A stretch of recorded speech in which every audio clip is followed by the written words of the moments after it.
पंधरा 1,500 कोटी रुपयाची गुंतवणूक सोलारच्या या एका प्रकल्पामध्ये आपल्या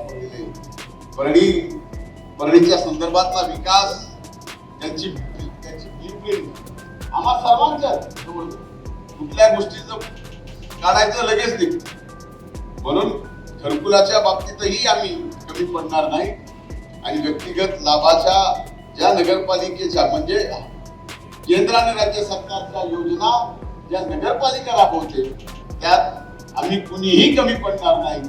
मी माझ्या सर्व जीवलग नगरसेवकांच्या वतीनं सुद्धा सांगतो की तेही कुठे कमी पडणार नाही. प्रधानमंत्री आवास योजनेमधून टप्पा 2 चे जे 677 घरकुलं आपल्या परळ नगर परिषदेला मंजूर झाले यापैकी सर्वच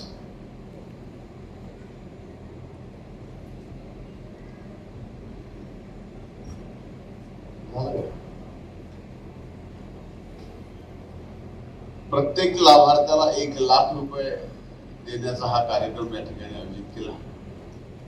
या कार्यक्रमाला मोठ्या संख्येने परळी शहरातील इथं लाभार्थी माता भगिनी वडीलधारी मंडळी आणि तरुण भावांनो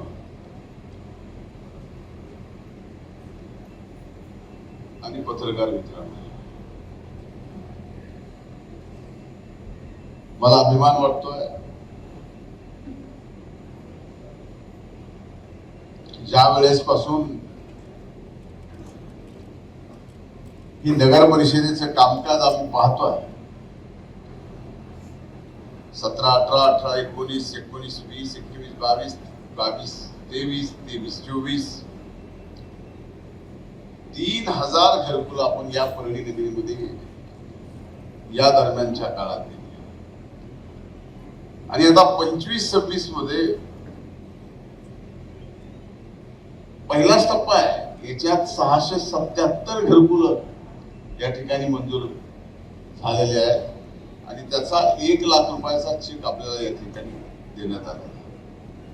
मला खात्री आहे मी अनेक गोष्टी पाहिल्या व्यक्तिगत लाभाच्या.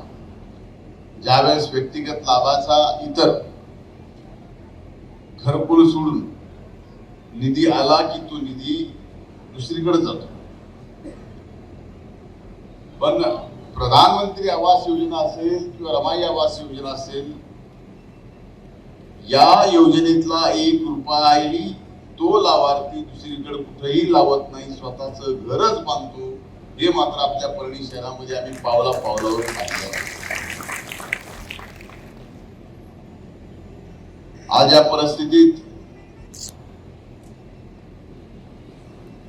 आपल्या घरावरचं पत्र निघून आता छप्पर येणार. मी तर घरकुलाचे लाभार्थी असे पाहिले की लाभार्थ्याला घरकुलाची एक रक्कम जी मिळणारी आहे ती एक ठराविक रक्कम आहे. पण काही जणांनी इतर काबाड कष्ट करून आपले 4 पैसे अधिकचे लावून चांगलं घर केलेले हे सुद्धा आपण गाव भागामध्ये त्या ठिकाणी शिवाजीनगर परिसरात पाहिजे. म्हणून मी आज या कार्यक्रमाच्या निमित्तानं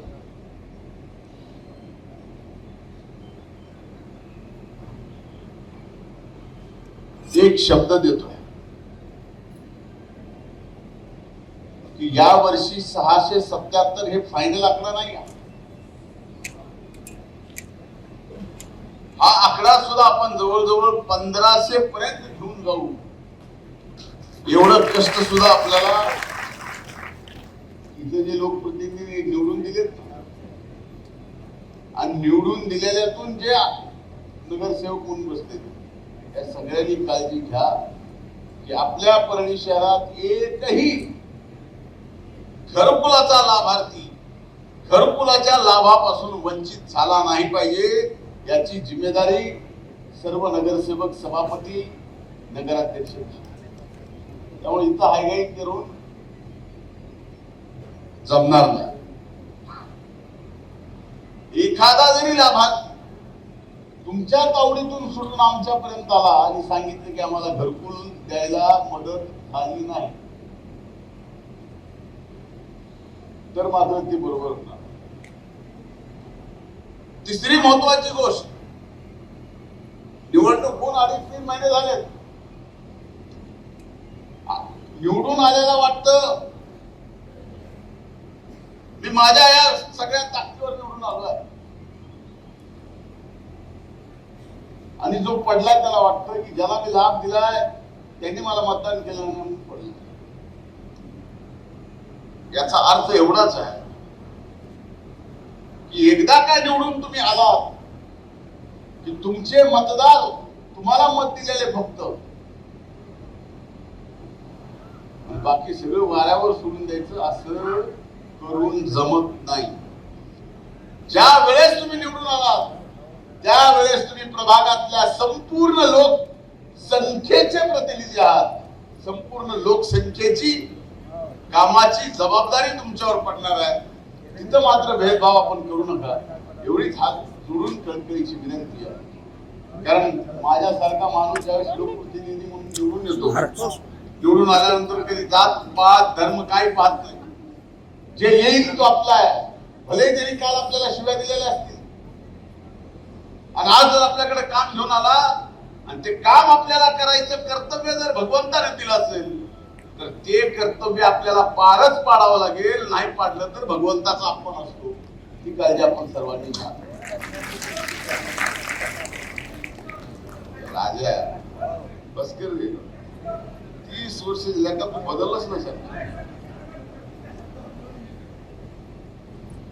म्हणून माझी आपल्या सर्वांना विनंती, नवीन इनिंग चालू झाली आहे तुमची. मला मोठा टप्पा गाठायचा, नवीन इनिंग चालू व्हायला, आणि नगर परिषदेमध्ये पैसे नसावे विकास कामासाठी. त्यामुळे नगरसेवकांचे चेहरे नगरसेवक होऊ नये. 2.5 महिन्यानंतरही आनंदी मला दिसत नाही.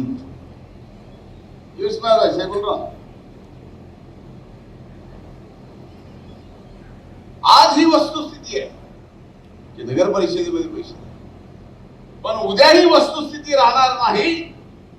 बीड जिल्ह्यामध्ये बीड नगर परिषदेच्या बरोबरीनं किंवा काकणभर आगाव या परळी नगर परिषदेच्या विकासासाठी निधी आपल्याला मिळणार आहे, आणि त्या निधीमधून सुद्धा फार मोठ्या प्रमाणात आपण सामाजिक उपक्रम पुढे करणार. मराठवाड्यात नसेल एवढी सुंदर लायब्ररी भैया आपण या ठिकाणी परळी शहरात आज 43,000 पुस्तक आहे. अशी ही लायब्ररी जतन करणं, त्याचा रोजचा खर्च आणखीन मोठी करणं, तिथं स्टडी सेंटर आहे, या सगळ्या गोष्टी सुद्धा काही जणांनी जबाबदारी घ्या की तिथे पूरक अभ्यासाला आले पाहिजे. त्यांना काही जणांना दाखवा, काही शाळेंना दाखवा, काही कॉलेजला दाखवा. एकदा बोलून घ्या, त्या कॉलेजला निमंत्रण द्या, विद्यार्थ्यासहित बघायला लायब्ररी. तुम्हाला तिथं वाचायची व्यवस्था पाहिजे, तिथं व्यवस्था आहे तशी, तेवढी शांतता आहे. शेवटी आपण समाज उपयोगी घेतलेला एखादा उपक्रम आज त्या समाजाने त्याचा फायदा घेणं गरजेचं आहे. मला आणखी एका आपल्या सगळ्यांच्या समोर एक गोष्ट बोलायची आहे, तेवढं बोलून मी माझं या ठिकाणी भाषण संपवणार.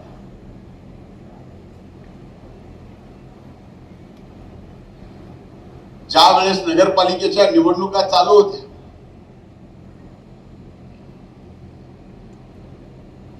महाराष्ट्रभर नगरपालिकेच्या निवडणुकीचं वातावरण होतं. मी मात्र वेगळ्याच वातावरणात होतो. सर्व दूर एकट्या धनंजय मुंडेला बदनाम करण्यासाठी जे काय करता येईल ते महाराष्ट्रातले मोठे मोठे मोठे मोठे नेते करत होते. मग शेवटी मला वाटलं त्याला आपल्यात काहीतरी नक्कीच असेल, त्याच्याशिवाय हे संपवायला आपल्याला निघाले. त्यांना असं वाटत असावं की हे बाबा आपल्याला पुरून मुरत.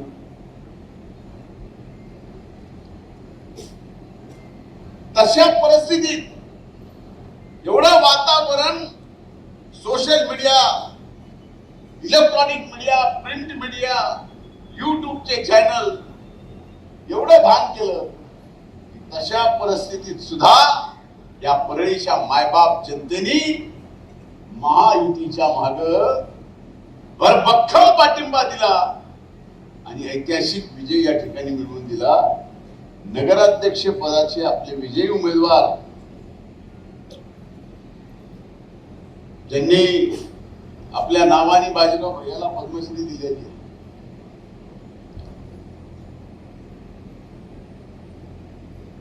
16,000 मताचा फरक आहे. बरोबर. बाकी नगरसेवक मला माहिती आहे कोण किती फरकानं आलाय, कोण किती फरकानं गेलंय. काही नगरसेवकांना तर माहिती आहे ना आणखी तो कसा निवडून आला, मला एकट्यालाच माहिती. आणि पहिली वेळ नाही, ज्याला पाडलाय त्याला मी तसाच निवडून आणला, आणि जो आलाय त्याला आणखी नाही माहित नाही तो कसा निवडून आलाय. असं सगळं एकूण आपल्या सगळ्यांनी कष्ट घेतले, त्यातून आज परळीच्या मायबाप जनतेने आपल्यावर जिम्मेदारी दिली आहे.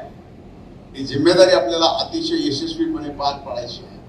आणि जिम्मेदारी यशस्वीरित्या पार पाडत असताना परळी नगर परिषदेला आणि आपल्या या नगरीला सुद्धा थोडं शिस्तीत हळूहळू, लगेच नाही, आपल्याला कामाच्या बाबतीत, टॅक्सेसच्या बाबतीत, सगळ्या गोष्टी परळीच्या आपल्या या नगर परिषदेला शिस्तीत बसवावं लागेल.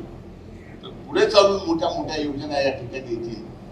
आतापर्यंत त्या दिवशी तुम्ही माननीय मुख्यमंत्र्यांचं भाषण ऐकलंच की अधिकचे 300 कोटी रुपये त्यांनी तीर्थक्षेत्र विकास आराखड्याला मंजूर करायचा निर्णय घेतला. आता ते ईपीसीच्या शेवटच्या बैठकीत ते मंजूर झालं. ते सुद्धा पैसे वेगळे येतील. आणि आपण एवढ्यावरच थांबत नाही. आपला आग्रह आहे की राज्य सरकारने दरवर्षी एकच तीर्थक्षळ प्रसाद योजनेमध्ये केंद्रात पाठवायचं. तर ते प्रसाद योजनेमध्ये परळी वैद्यनाथाचं हे पंचम द्वादश स्थान प्रसाद योजनेतून गेलं पाहिजे. आणि त्याला जसं उज्जैनच्या महाकालाचा करडोल झाला, जसं काशी विश्वेश्वराचं करडोल झालंय, त्याचप्रमाणे आपल्या दक्षिणच्या काशीला, म्हणजे आपल्या प्रभू वैद्यनाथाला काशी, दक्षिणची काशी म्हणते. नाही मानवाने तर कुणी गेलं त्याला काशीला जाऊन विधी करायची गरज नाही. हा बरोबर आहे भैया, हे धर्माधिकाऱ्याने हो म्हणलं की आमचं खरं. त्यामुळे हे सुद्धा आपलं 12 ज्योतिर्लिंग त्याचा विकास झाला तर स्वाभाविक इथं येणाऱ्या भक्तांची मुक्काम करायची इच्छा होईल. एक मुक्काम म्हणलं की त्याचा सकाळचा नाश्ता, दुपारचं जेवण, रात्रीचं जेवण, इकडे इकडे फिरणं, अशा छोट्या छोट्या गोष्टी केल्यानंतर आपल्या परळी शहराची एकूणच आर्थिक उलाढाल फार मोठ्या प्रमाणात वाढली.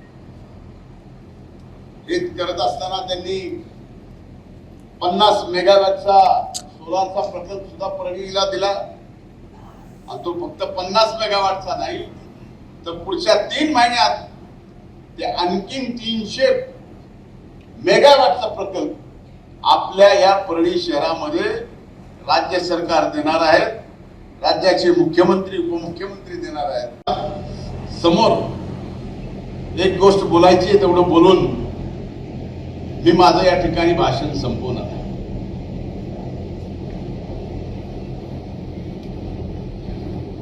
ज्या वेळेस नगरपालिकेच्या निवडणुका चालू होत्या,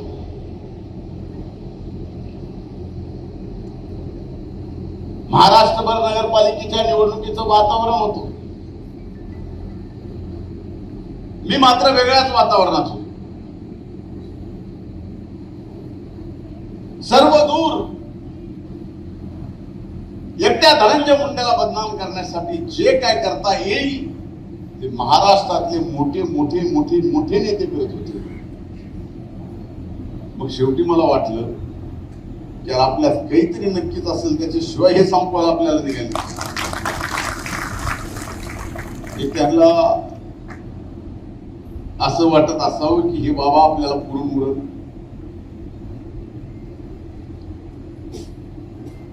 तशा परिस्थितीत एवढं वातावरण social media, electronic media, print media, युट्यूबचे चॅनल एवढं भान केलं की तशा परिस्थितीत सुद्धा या परळीच्या मायबाप जनतेने महायुतीच्या माग भरभक्कम पाठिंबा दिला आणि ऐतिहासिक विजय या ठिकाणी मिळवून दिला. नगराध्यक्ष पदाचे आपले विजयी उमेदवार ज्यांनी आपल्या नावाने बाजीराव भैयाला पद्मश्री दिलेली,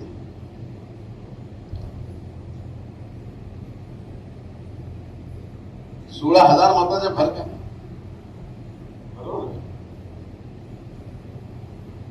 बाकी नाही 1,500 कोटी रुपयाची गुंतवणूक सोलारच्या या एका प्रकल्पामध्ये आपल्या परळीच्या संदर्भातला विकास, त्यांची ब्ल्यूप्रिंट आम्हा सर्वांच्या जवळ इथं फ्रीडम. कुठल्या गोष्टीचं काढायचं लगेच निघतं. म्हणून घरकुलाच्या बाबतीतही आम्ही कमी पडणार नाही आणि व्यक्तिगत लाभाच्या ज्या नगरपालिकेच्या म्हणजे केंद्र आणि राज्य सरकारच्या योजना ज्या नगरपालिका राबवते त्यात आम्ही कुणीही कमी पडणार नाही. मी माझ्या सर्व जीवलग नगरसेवकांच्या वतीने सुद्धा सांगतो की तेही कुठे कमी पडणार नाही. किती बार थोडी केलं आपल्या गोवाले परलत नाही, आपणही बोलवतो.